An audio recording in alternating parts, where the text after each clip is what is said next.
ស្វាគមន៍សម្រាប់ការទស្សនាវីដេអូស្ដីអំពីការបង្រៀនភាសាអង់គ្លេសដែលមានការប្រែសម្រួលនិងពន្យល់ជាខេមរៈភាសាដោយខ្ញុំបាទ Mr. Ray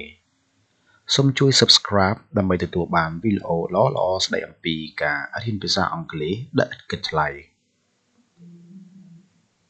How to use the present simple tense. We use the present simple tense to describe present truths, repeated action or habits, something that is always true, and a fixed future event. យើងប្រើប្រាស់ទម្រង់បច្ចុប្បន្នកាលធម្មតាដើម្បីពិពណ៌នាអំពីអ្វីដែលជាការពិតនៅក្នុងបច្ចុប្បន្នកាលពិពណ៌នាអំពីសកម្មភាពដែលកើតឡើងដដែលឬក៏ជាទម្លាប់ដែលយើងតែងតែធ្វើប្រចាំថ្ងៃពិពណ៌នាអំពីអ្វីដែលជាការពិតនិងការពិពណ៌នាអំពីព្រឹត្តិការណ៍នៅពេលអនាគតដែលមានពេលវេលាជាក់លាក់ The present simple tense is used to describe present truth. For example, I am a teacher. I live in Phnom Penh. I teach English at Western International School. ចឹងទម្រង់បច្ចុប្បន្នកាលធម្មតាត្រូវបានគេប្រើប្រាស់សម្រាប់ពិពណ៌នានៅអ្វីដែលជាការពិតនៅក្នុងបច្ចុប្បន្នកាលឧទាហរណ៍ថាខ្ញុំគឺជាគ្រូបង្រៀនខ្ញុំរស់នៅទីក្រុងភ្នំពេញហើយខ្ញុំបង្រៀនភាសាអង់គ្លេសនៅសាលាអន្តរជាតិ Western នេះគឺជាការពណ៌នាអំពីអ្វីដែលជាការពិតសម្រាប់ខ្ញុំក្នុងបច្ចុប្បន្នកាល The present simple tense also used to describe about repeated actions or habits. For example, I get up at 6 a.m. I play soccer every Saturday. I always stay home on the weekend. ទម្រង់បច្ចុប្បន្នកាលធម្មតាក៏ត្រូវបានប្រើប្រាស់ដើម្បីពិពណ៌នាពីសកម្មភាពឬក៏ទម្លាប់ដែលកើតឡើងដដែលឧទាហរណ៍ដូចជារៀងរាល់ថ្ងៃខ្ញុំតែងតែភ្ញាក់ពីគេងនៅម៉ោង 6 ព្រឹកខ្ញុំទៅលេងបាល់ទាត់នៅរៀងរាល់ថ្ងៃសៅរ៍ហើយខ្ញុំតែងតែនៅផ្ទះនៅរៀងរាល់ចុងសប្តាហ៍អញ្ចឹងពាក្យថារៀងរាល់ថ្ងៃសៅរ៍ឬក៏រៀងរាល់សប្តាហ៍នេះគឺវាបង្ហាញអំពីសកម្មភាពមួយដែលវាកើតឡើងដដែលដែលជាទម្លាប់ដែលយើងធ្វើជាប្រចាំថ្ងៃ The present simple tense also used to describe something that is always true. For example, the sun rises in the east. Water boils at 100 Celsius degree. Tigers are dangerous. ទម្រង់បច្ចុប្បន្នកាលធម្មតាក៏ត្រូវបានប្រើប្រាស់សម្រាប់ការពិពណ៌នាអំពីអ្វីដែលវាជាការពិតឧទាហរណ៍ដូចជាព្រះអាទិត្យគឺតែងតែរះនៅទិសខាងកើតទឹកពុះនៅកម្រិត 100 អង្សាសេសត្វខ្លះគឺជាសត្វដែលគ្រោះថ្នាក់អញ្ចឹងសកម្មភាពទាំងអស់នេះគឺវាបង្ហាញជាការពិតដែលមិនអាចមានការប្រែប្រួលទេអញ្ចឹងអ្វីដែលជាការពិតគឺយើងប្រើវានៅក្នុងទម្រង់បច្ចុប្បន្នកាលធម្មតា The present simple tense is also used to describe a fixed future event. For example, the show starts at 7 p.m.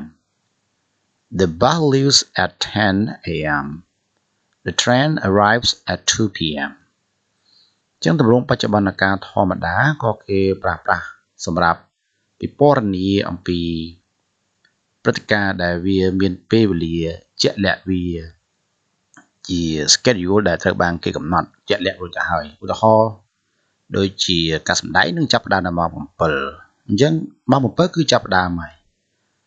ណាឡានក្រុងចាក់ចេញនៅវេលាម៉ោង 10 ព្រឹកអញ្ចឹងរាល់ម៉ោង 10 ព្រឹកគឺឡានក្រុងនឹងត្រូវចាក់ចេញពីស្ថានីយ៍រទេះភ្លើងនឹងមកដល់នៅម៉ោង 2 ល្ងាចអញ្ចឹងអានេះគឺជាអ្វីដែលជាការមួយដែលគេកំណត់ជាក់លាក់នៅក្នុង schedule របស់គេនៅផែនការរបស់គេអញ្ចឹងបើអ្វីដែលជាព្រឹត្តិការណ៍ដែលត្រូវបានគេកំណត់នៅពេលវេលាជាក់លាក់តាមមួយហើយគឺគេប្រើក្នុងទម្រង់បច្ចុប្បន្នកាលធម្មតា Here's the form of present simple tense. Subject plus verb 1 plus object for positive sentence. For example,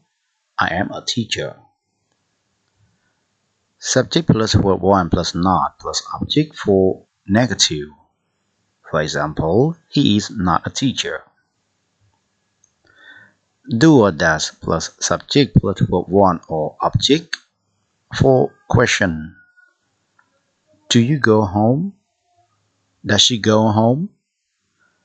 នេះគឺជាទម្រង់នៃការប្រើប្រាស់បច្ចុប្បន្នកាលធម្មតាជាទូទៅនៅទម្រង់ស្របគឺយើងប្រើ subject បូកជាមួយនឹង verb ទី1និង object ចំពោះទម្រង់បដិសេធយើងគ្រាន់តែប្រើជាមួយនឹងពាក្យ not មកហើយចំពោះការបង្កើតជាប្រយោគសំណួរវិញជាសោតគឺយើងយកពាក្យថា do ឬក៏ពាក្យថា does សម្រាប់ third person singular he she it ហ្នឹងបូកជាមួយនឹង subject ហើយបូកជាមួយនឹង verb ទី1ដើម្បីបង្កើតវាទៅជាទម្រង់ប្រយោគសំណួរតែយើងត្រូវចាំថានៅពេលដែលយើងបង្កើតជាប្រយោគសំណួរគឺ verb ទី1ដែលប្រើជាមួយនឹង third person singular he she ឬ it ហ្នឹងគឺយើងប្រើជាមួយនឹង verb ធម្មតាដែលមិនមានបន្ថែម es ies ឯនោះទេ Change verbs for third person singular he she it For verbs that end in o ch sh ss x or z we add es in the third person Go goes catch catches wash washes kiss kisses fix fixes fax faxes watch watches អញ្ចឹងនៅពេលណាដែលយើងប្រើជាមួយនឹងកិរិយាសព្ទចំពោះ third person singular he she ឬមួយក៏ it យើងតែងតែដាក់ពាក្យថា es ជាមួយនឹង verb ទាំងឡាយណាដែលវាបញ្ចប់ដោយអក្សរ o អក្សរ ch អក្សរ sh អក្សរ ss អក្សរ x ឬក៏អក្សរ z ជាទូទៅយើងប្រណម្យវាទៅជា is Example he kisses her My daughter watches TV every night For verbs that end in a consonant plus y we remove the y and add ies Marry marries Study studies Carry carries Worry worries Note For verbs that end in a vowel plus y we just add s Play plays Enjoy enjoys Say says សម្រាប់កិរិយាសព្ទទាំងឡាយណាដែលវាបញ្ចប់ដោយព្យញ្ជនៈហើយមានពាក្យ y នៅខាងចុងគឺយើងលុបពាក្យ y នឹងចេញ